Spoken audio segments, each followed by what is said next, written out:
মুতো অভ্যাস হিসেবে বানালাম মোট কথা মুতো অভ্যাস হিসেবে বানালা যেদিন কাম না দেখবে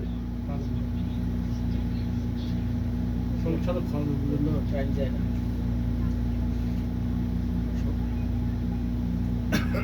যে টাইম থাকলে বুঝেন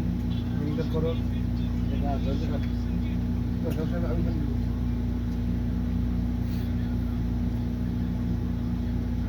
আপনার সংসারে কাটটা যেতে হয় তাই যেদিন খিচু করে গাইতেছেন দোনোজনে সোপরাত করে গাইতেছেন দোনোজনে আকরামরে ফেলেটা করে না খাওয়াবেন বিদেশও আইসে গেলে সোপরাত করে খাওয়াবো বাংলাদেশে যদি বাংলাদেশে এমনি খানা দিলে গো শাল আর হুসাল আইসে তো নেই প্যালেট কিনছি গিলে কেন আকরাম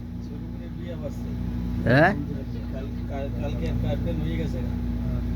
এটা হলো বিদেশ আমগো